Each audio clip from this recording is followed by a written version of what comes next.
Estamos de vuelta en Ampliación de Noticias, son las 8:51 de la mañana, ya lo había anunciado Fernando, estamos con el economista Elmer Cuba, director socio de Macrocónsul y ex miembro del directorio del Banco Central de Reserva.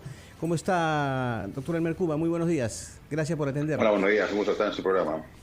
Quiero empezar con el análisis que usted hace respecto al efecto que podría tener para nuestra economía, ¿no? Evidentemente va a haber un efecto a nivel mundial, pero en específico para nuestra economía, este conflicto armado entre Rusia y Ucrania. Por lo pronto ya hemos tenido un impacto en la cotización del dólar y se prevé además otro, básicamente a nivel de precio de algunos productos alimenticios. Pero ¿cuál es la evaluación que hace de este efecto, señor Cuba? Sí, sin duda el gran perdedor, digamos, económicamente hablando, de este conflicto va a ser Ucrania, ¿no es cierto? Porque está ahora desde derrocado el régimen actual y poner un títere ruso ahí. El segundo perdedor es Rusia misma, porque va a sufrir todas las represalias que va a tener el mundo de Occidente en términos financieros, económicos y comerciales. Entonces, gran perdedor la economía rusa que se va a recesar fuertemente en los próximos años. Tercer perdedor es Alemania, porque Alemania es el principal país dependiente de energía que viene de Rusia, de toda Europa. Entonces, Alemania ahora está callado de perfil. Eso es en términos mundiales, ¿no? Ahora, en términos de peruanos, efectivamente, los dos canales son... Hay tres canales. Uno es el precio del petróleo, que ya subió, y en la medida que Rusia corte sus suministros a Alemania va a buscar otra fuente alternativa y va a presionar los precios al alza, ¿no? Y eso puede llegar a nuestras costas. Segundo, el tema de los granos. Tanto Ucrania como Rusia son grandes exportadores de maíz y trigo. Puede afectar también el precio del trigo, que ya de hecho ahora está en máximos históricos recientes. El trigo y el petróleo están en máximos recientes históricos. Y en tercer lugar está el dólar. Efectivamente, en estos casos los capitales van a Estados Unidos, se refugian ahí y hay ciertas presiones devaluatorias. Y en el caso peruano eso es bastante débil, en verdad, porque Perú es muy fuerte. Si algo tiene la economía peruana es su fortaleza macroeconómica, tanto fiscal, monetaria y externa. Entonces, tenemos elementos de escudos naturales, no tan escudos macroeconómicos para evitar mayores presiones cambiarias. De hecho, ayer ha sido el peor día de más nerviosismo mundial y el dólar apenas se ha movido, ¿no? Señor Cuba, ya no se mueva. Una aclaración, entonces, esta fluctuación en la cotización del dólar no dependerá necesariamente de que dure o no dure el conflicto entre Rusia y Ucrania.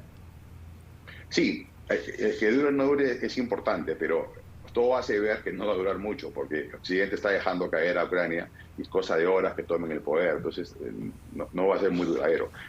Como digo, el efecto más fuerte ha sido ayer, cuando comenzó el conflicto, y el dólar se ha movido algunas décimas nomás, ¿no? Hay algunas medidas, unas sanciones económicas desde Estados Unidos y también otros países de Occidente, ¿no? Limitaciones a la importación de productos tecnológicos, bloqueo a la financiación de empresas públicas y grandes grupos bancarios, castigos individuales, ¿no? A los millonarios rusos que tienen sus activos en Estados Unidos. ¿Estas sanciones económicas van a ser suficientes para debilitar al presidente ruso Vladimir Putin? A ver, ¿van a debilitar fuertemente la economía rusa? Sí. A Putin no necesariamente, porque en estos casos él, digamos, se baña se cierra en la bandera rusa y está defendiendo para los rusos la soberanía de su país. Se ha sentido amenazada, como una fiera amenazada, acorralada, dejando, si es que hubiese dejado que Ucrania entre a la OTAN, ¿no es cierto? Y está muy cerca a Moscú, Ucrania. Entonces, es un tema de defensa nacional, que tenía costos económicos muy severos para su propio pueblo, ¿no? Señor Cuba, quisiera preguntarle sobre un tema diferente que tiene que ver con nuestro país y con una región que creo que usted aprecia particularmente, como es Arequipa, en relación de sus orígenes familiares, me parece, en donde se debe tomar una decisión importante hoy respecto de la etapa 2 del proyecto de irrigación Maje-Siguas. Estamos ante un conflicto más o menos clásico, una adenda nueva, la 13ª, que ha dividido a los miembros de un consejo regional, a su vez dividido y conflictivo, porque ya sabemos lo que ha pasado ahí con el gobernador regional y su sucesora. De manera que yo quisiera que nos explique, por favor, por qué resulta tan difícil llevar a la práctica un proyecto como Maje-Siguas, que visto desde lejos significa 35.000 hectáreas de agricultura, 100.000 puestos de trabajo y 7% del PBI arequipeño. ¿Qué pasa para que sigamos empantanados en vez de saber tomar decisiones que impulsen proyectos productivos? Estamos ante un ejemplo de libre texto horrible, de la peor manera, de cómo un proyecto que tiene todo, digamos, tiene sol todo el año, está el agua ahí, hay mano de obra razonable, hay un puerto muy cerca, una buena carretera. Arequipa tiene todo para comenzar a entrar al ciclo bondadoso de boom de exportaciones que Perú está viviendo entre Ica y Piura, ¿no es cierto? Hemos visto cómo los salarios han subido. En solamente 20 años las exportaciones han pasado de $500 millones a $8.000 millones y sigue creciendo. Arequipa está ausente de eso y tiene todo lo necesario para entrar a ese boom. Y es un proyecto realmente de clase mundial. Estamos hablando de 38.000 hectáreas. En Arequipa hay medio millón de trabajadores y al campo se dedicarán 150.000 y son 50.000 empleos nuevos. Entonces, eso implica además traer mano de obra de Puno, del sur de Ayacucho, del sur de Apurímac, que son las zonas más pobres del Perú, de paso, y subir ahí los salarios por el mercado laboral. Entonces, si tenemos todo eso en la mente, uno ve, todos los ojos del Perú ahora se vuelven esta mañana, el día de hoy, a esos consejeros. Un puñado de consejeros, su mandato es generar bienestar a su pueblo y no evitar proyectos tan importantes, que además no tiene una objeción de Contraloría, tiene toda la aprobación del MEF, y el dinero al final se paga solo porque las tierras se van a vender, ¿no es cierto? Y van a dar mucho empleo. Entonces es insólito lo que está pasando allá. Yo lo atribuyo a un tema de conocimiento de los consejeros, temor a algo que no se sabe bien qué cosa es, y sobre todo no tienen incentivos ellos, porque se van este año, y no hay reelección, en Arequipa no hay partidos políticos importantes locales. Entonces es el fracaso de la regionalización. Si no sale más que Siguas, va a ser el símbolo de cómo la regionalización está fracasando en el Perú. Se pensaba que Arequipa, por ser una región importante, con mejores cuadros técnicos, podría encargarse de proyectos de esta naturaleza, pero al parecer van a tener que volver tarde o temprano a Lima, al MEF, porque esa incapacidad realmente es manifiesta, ¿no? Y el principal dañado es el pueblo arequipeño, que además Arequipa está recesada hace varios años después de la entrada de Cerro Verde. Nunca ha habido nada importante allá y está plano el PBI allá, ¿no? Señor Cuba, hay otro tema también que genera polémica. ¿Usted está de acuerdo o no con esta decisión del Poder Ejecutivo de eliminar de manera parcial el concepto de la tercerización laboral en el país?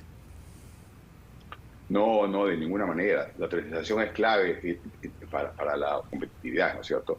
Eso es así en el mundo, además. El ejemplo más extremo es Japón, ¿no es cierto? Donde casi todo es tercerizado.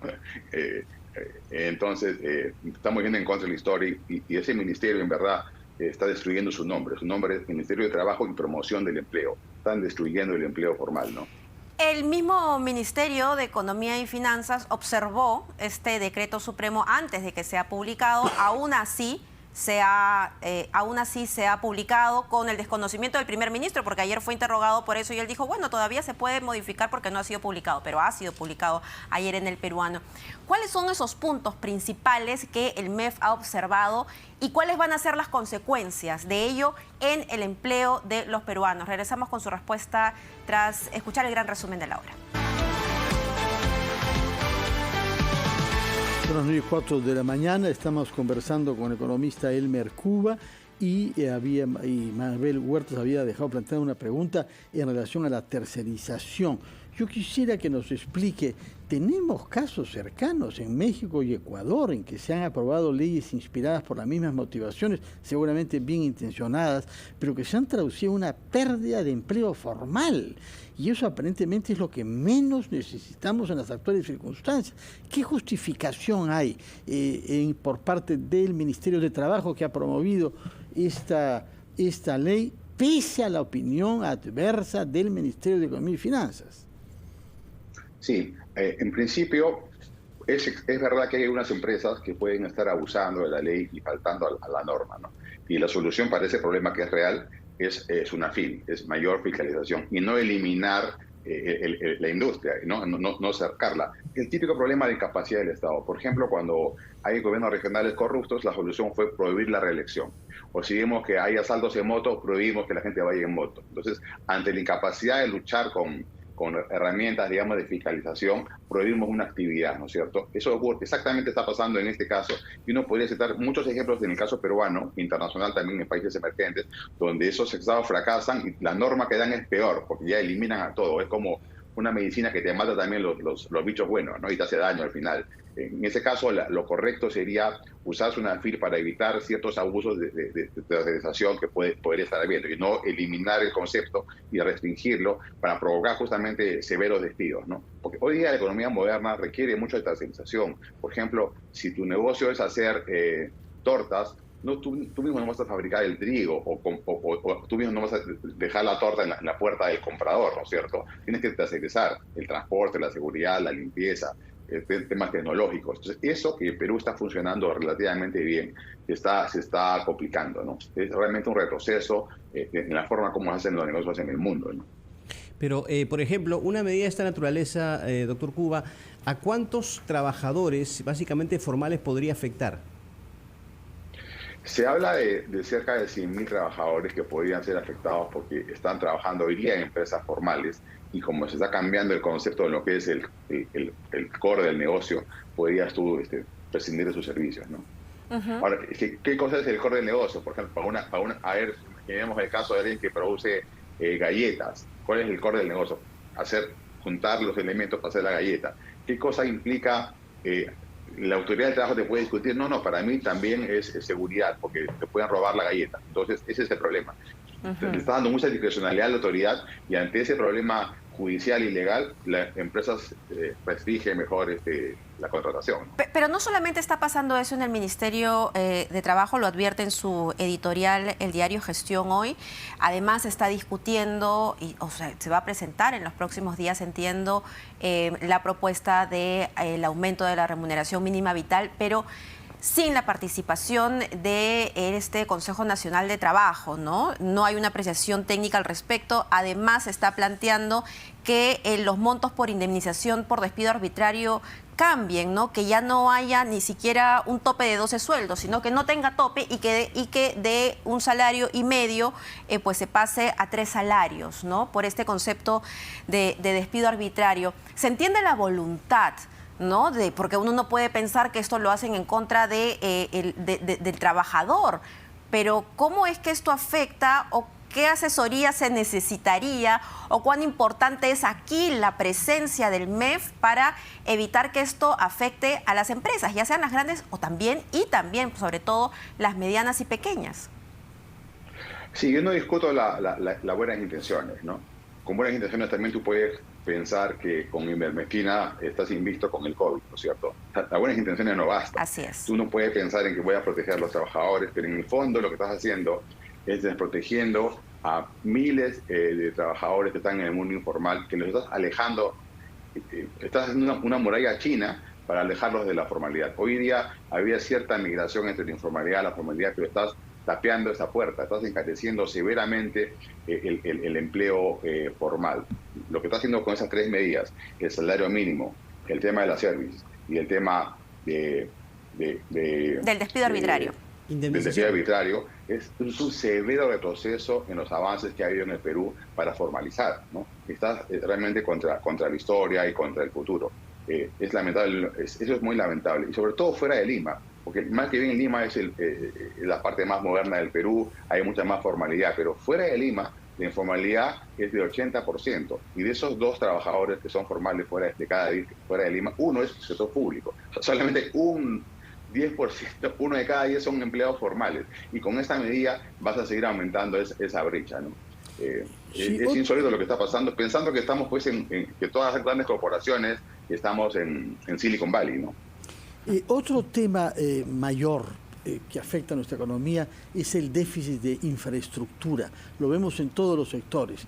Bueno, hay el problema de Majes Siguas, que hoy se decidirá finalmente, pero se ha hablado en estos días también de la firma finalmente de un contrato de ingeniería para la nueva carretera central, que nos permitiría ir desde Lima hasta Huancayo en menos de 3 horas. ¿Qué cosa causa que en nuestro país resulte tan difícil llevar a cabo proyectos de infraestructura? El hecho de la bajada, ¿no es cierto?, ha puesto todas las antenas y ha puesto todas las prevenciones en todo el sector público y privado también.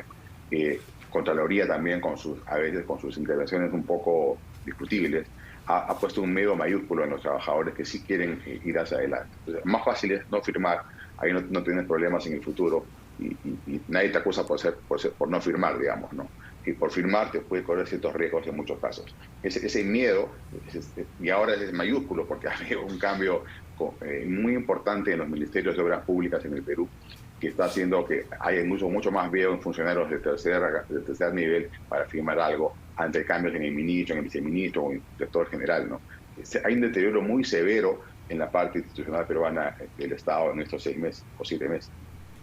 Señor Cuba, ¿cuál es el panorama que usted vislumbra en este momento con relación a la promoción de las inversiones, ya sea pública o privada, en nuestro país?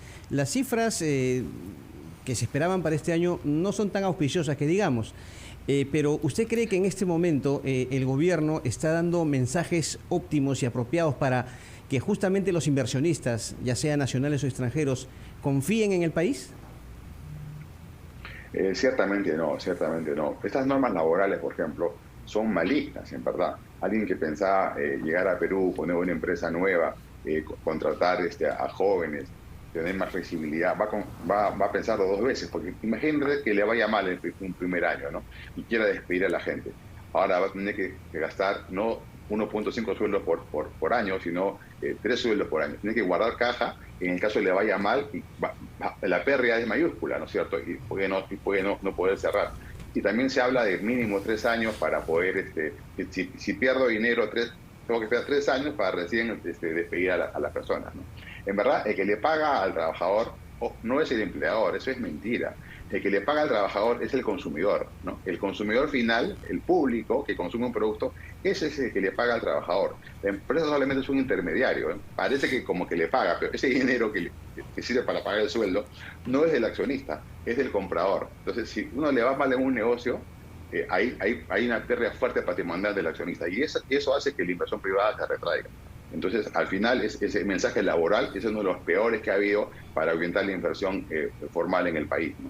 Muchas gracias al economista Elmer Cuba, que ve con preocupación lo que está sucediendo también en el Ministerio de Trabajo. Muchísimas gracias. Continuamos a las 9:13. Tenemos que ir hasta Chiclayo con Abraham Ibáñez. La policía ha encontrado los cuerpos de 2 personas que fallecieron ahogadas luego que un camión cargado de papas cayera a un canal. Adelante, Abraham, con la actualización de la información. ¿Qué tal, Mabel, Carlos y Fernando? Muy buenos días, directo en directo. Los 2 cuerpos de las personas que habían desaparecido tras el accidente de anoche, donde un camión cayó al canal Taimi a la altura del puente Tulipe en la región Lambayeque, fueron encontrados hace instantes por personal de la Unidad de Servicios Especiales de la Policía Nacional. El cuerpo de Jonathan Yajas Collazo fue hallado en la zona de Vichayal, en el sector La Esperanza, en el distrito de Tumán, donde nos encontramos ahora, y el cuerpo de Berenice Maluquís Guerrero fue hallado en el sector El Limón del distrito de Tucumán, en la provincia de Lambayeque. Este trabajo se logró esta mañana, luego que 30 agentes reanudaron la búsqueda en 3 sectores diferentes, entre los distritos de Manuel Mesones Muro, Chongoyape y Tumán, y donde cruza el canal Taimi. Según señaló la policía, se realizó la búsqueda durante 4 horas y se pudo ubicar a los cuerpos debido a que la Junta de Usuarios cerró las compuertas para que el agua del canal pueda bajar justamente su caudal. Cabe recordar que anoche un vehículo procedente de la provincia de Chota que transportaba tubérculos cayó al canal Taimi con 7 personas a bordo. 5 fueron rescatadas, por pobladores del distrito, y las otras 2 personas fueron reportadas como desaparecidas. Desde Chiclayo, directo en directo, RPP Noticias. Muchas gracias, Abraham. Son las 9:15. En breve vamos a conversar con el encargado de negocios de Ucrania en el Perú, el señor Tostislav Yaborivsky. Vamos a conversar de lo que está pasando en estos momentos en Ucrania y, por supuesto, de la preocupación que tienen muchos peruanos cuyos familiares se encuentran ahí